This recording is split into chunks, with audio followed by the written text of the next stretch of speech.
So today we headed off to the Dorset show, bright and early, and we aimed to get on the site for about 7:45. So we were some of the first to get onto site, but because the weather had been bad all week and they didn't maintain the ground, it meant that we literally were in solid mud. It was really, really bad. Vehicles had problems from the get-go, and underfoot was really difficult to deal with. 2, 3.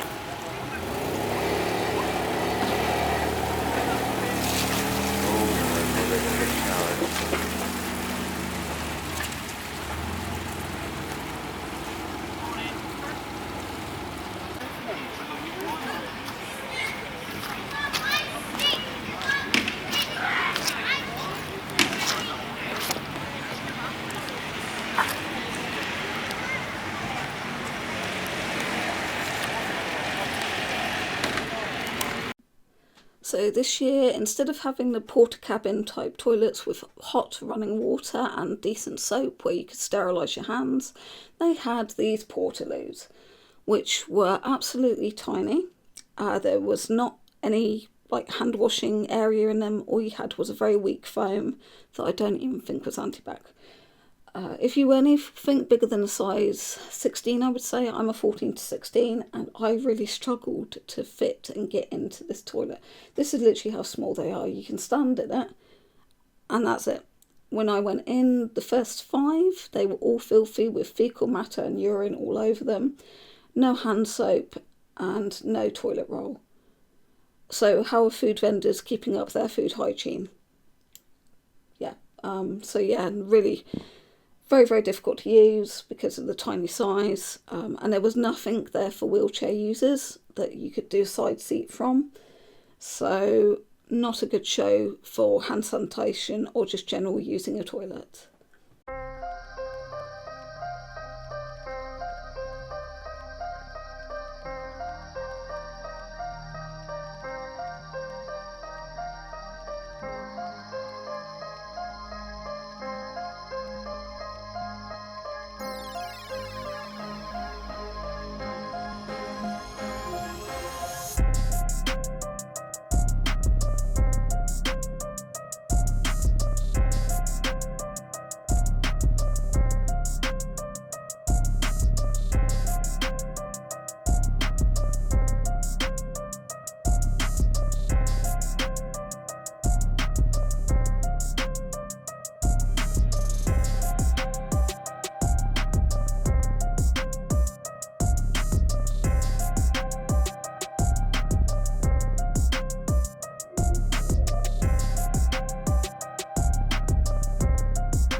Corner to 11 going up the hill, or go round number 3 and 4 again? Absolutely. The option is there. I think the majority of them will go inside, but if they've had a few cones down, you may see them go. Is thoroughly involved in the racing scene, as he himself, Kevin, was a jockey. These pennies are 9 years old.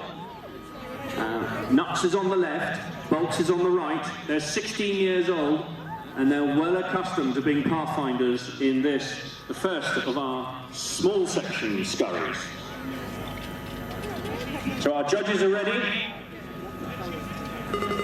The bell goes. It's about to happen, ladies and gentlemen. Scurry racing.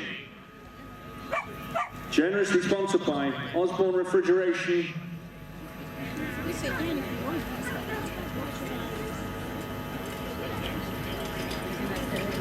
So Nuts and Bolts with Kevin Merry breaking to a canter, coming down to the agricultural side as they head towards the first. Setting off at a fair pace through the first, swinging right-handed, second, tight towards the third, and then you get to the box, as Mark Hoskins explained. They can go left or right depending on how they want to line up for the fourth. Through that is the fourth. Back towards us at the fifth, swinging left-handed now, picking up a little bit of speed as they go into the slalom, or the chicane, call it what you will. They're away. 22 seconds at the halfway point. This is looking good as they swing right-handed now. They're just getting a little bit faster and faster. Down and through the 10th, tight turn towards the 11th. This is where it's going to get really tricky, and the going will begin to count. Tight turn through the 11th, looking good for Nuts and Bolts. Kevin Merry's through with a clear, no section to add with a score of 49.01. That is... Next up will be Creaturecreation from 7X in Kent, and she's doing with vodka and tonic. Groom is Chantal, qualified for the Horse of the Year show at the Bath and West show. Won her class at Three Counties show in the Hickstead Derby. They've been around a bit, this lot, and has had horses since childhood, competed in different disciplines, and only started carried driving, and she's away. She's through the start gate and clear of the first. A lovely matched pair of ponies, this vodka and tonic. I can see why they called that name. Through the third, now into the box, going left about. Oh, skid, skid, skid. That was very good driving by Troyer King, and Chantal on the back having to lean out, but it's clear so far as they come through the third, and then into the slalom, left about, right about.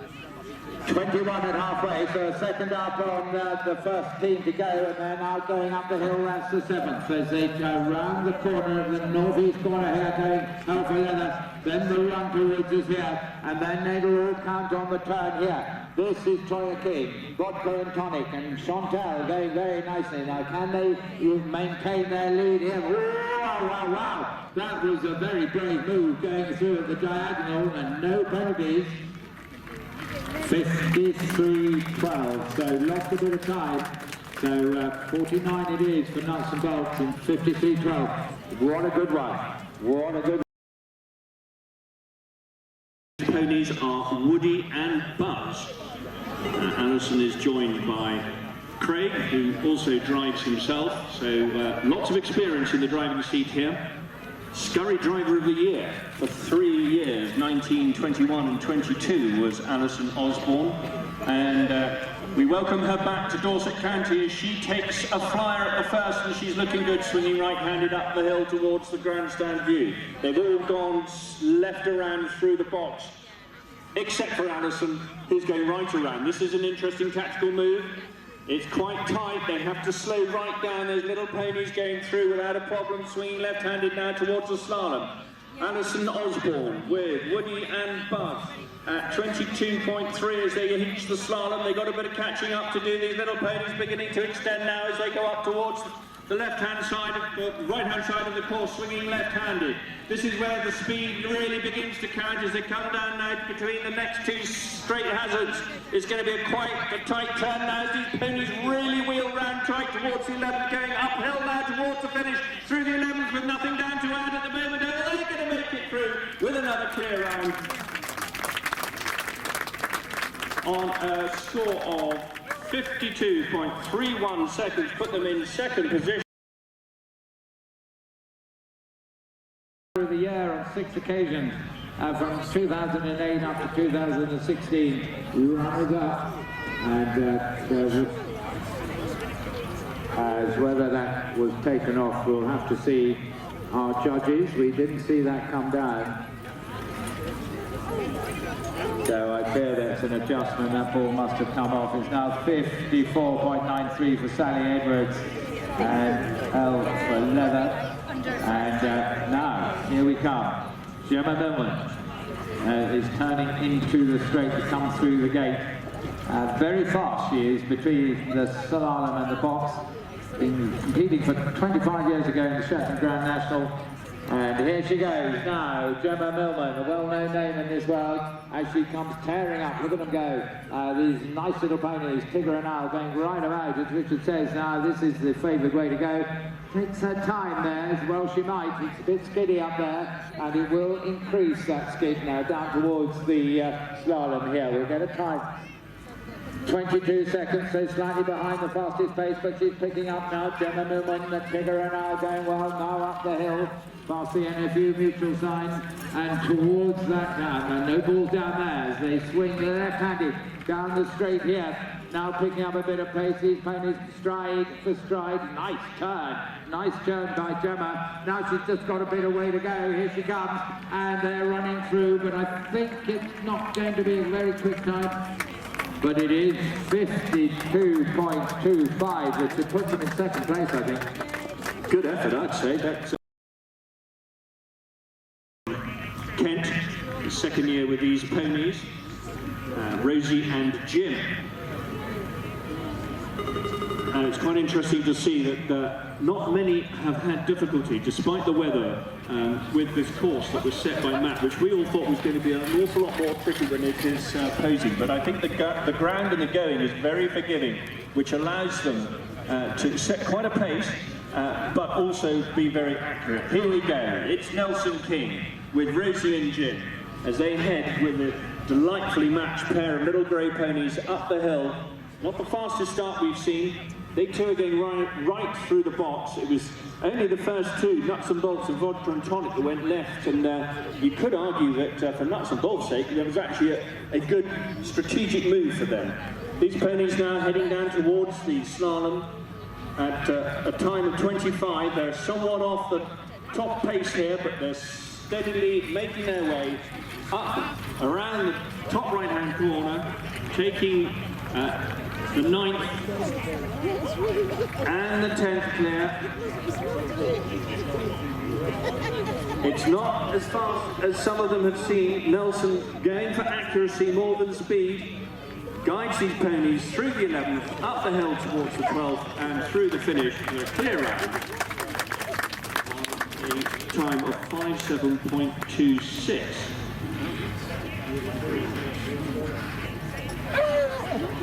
So, that still leaves our Pathfinder, Nuts and Bolts. Welcome into the arena. Ladies and gentlemen, the grandfather of the tournament, this is Jeff Osborne, who has set up this sport in the country so substantially over the number of years, and he's still going strong. Jeff, a huge welcome to you back at Dorset County, and you're driving today.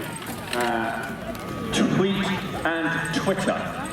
Now, as far as I understand it, both these ponies are about 14 years old. Jeff is a little bit older as they set off now through the first at a bit of an angle. You can show the experience here as he swings right-handed up the hill. The groom is Alison Osborne, who we've seen earlier, driving herself.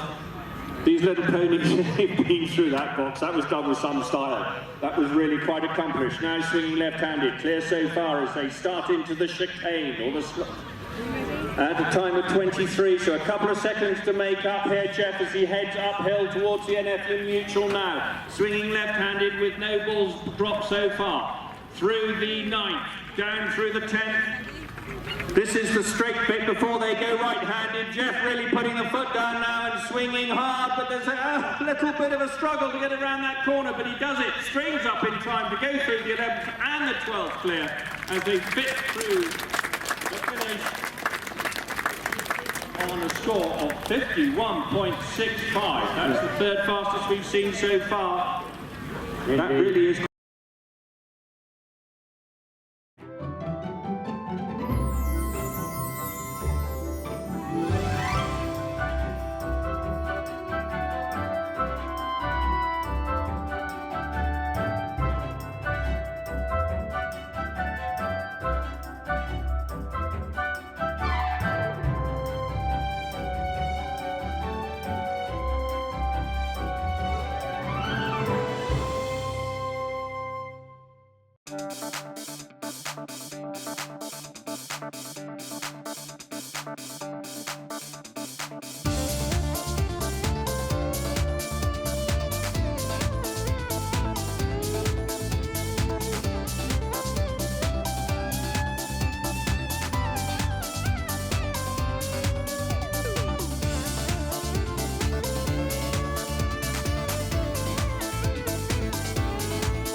So the tents that were available with shopping items to buy, there was some lovely artwork, there was some lovely crafts, not really any woodwork as much, materials, clothing, photography, but there were also some really bad stuff. There was a guy there selling crystals, and they looked really familiar to me. I met massive tables of crystals, and I thought, I know this stuff, I've seen it.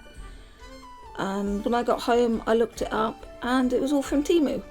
I could trace the exact products, and so this person has gone on Temu clearly and bought the stuff, knockoff price, and then was selling it about 4 times as much. That was a real big disappointment. It showed that nobody actually vetted some of the sellers. There were also sellers with those like carnival stands selling plushies, and the quality was substandard on those. There was a lot of things that I wouldn't expect to see at an agricultural show. At an agricultural show, I would expect to see clothing. There was basically no clothing. I'd expect to see decent footwear. I didn't see a single sock seller there. And in previous shows, they've had all the good stuff. They've had more food tents, more sales, shopping avenues, all sorts. The guy I normally buy my beeswax shoe polish, he wasn't there. But there were a huge amount of tables and sellers missing, probably because they couldn't get on site. They were still trying to tow people on, even when about 1 o'clock they were still trying to tow people on and off the site. But there was a huge amount of gaps there. It really did lack any shopping experience, which was such a shame. And I'm not kidding you, but I don't go to an agricultural show to buy resin driveways or hot tubs. So yeah, that was a bit of a meh moment, but yeah, and sadly the plants were really expensive as well, which was a shame. Though some of the garden people that we know normally be there, they weren't there either. So it was kind of even with fudge, tons of fudge, same company, just spread out throughout the whole site. Just fudge here, fudge there, fudge everywhere, but open on air, not packaged, flyers on it and all sorts. So yeah. Anyway, I'll let you watch the rest of this video.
So overall the show was okay. It wasn't the best. Last year was a billion times better. It was better organised last year by a long shot. This year was lacking on everything. This list is just a few things that I was spotted. Most of it is to do with the fact that I've got rheumatoid arthritis. This was diagnosed in the last 2 years. It means that my mobility is much more restricted, and trying to move across wades and wades of deep, slippery, skiddy mud was really quite terrifying. Even with Vibram bottom boots on, I was very conscientious of where I was putting my feet. So I was having to concentrate on that more than actually looking round. I was disappointed that, again, the in-ring photographers were there. I wish they would get rid of them. They don't need them in the ring. You can get perfectly good photos outside the ring, as I've proved more than once. But the show was just completely lacking. As I say, there's all these issues that I've listed. I'm going to be sending a message to the board to say, come on, this was all avoidable. They knew the weather was bad weeks ago. I even messaged them and said it's going to rain, and asked did they have the groundwork set up, and they said yes. But their idea of yes and my idea of yes are different. But overall, it was an okay day. The rain ruined it, the muddy conditions ruined it, the lack of sellers ruined it. But these are all things that could have been stopped from, well, not the rain, but the ground conditions could have been better and the sellers could have been a lot better. So fingers crossed, Dorset Show 2025 will be back to its better state.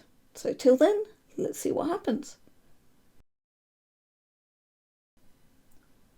And thank Moo for watching.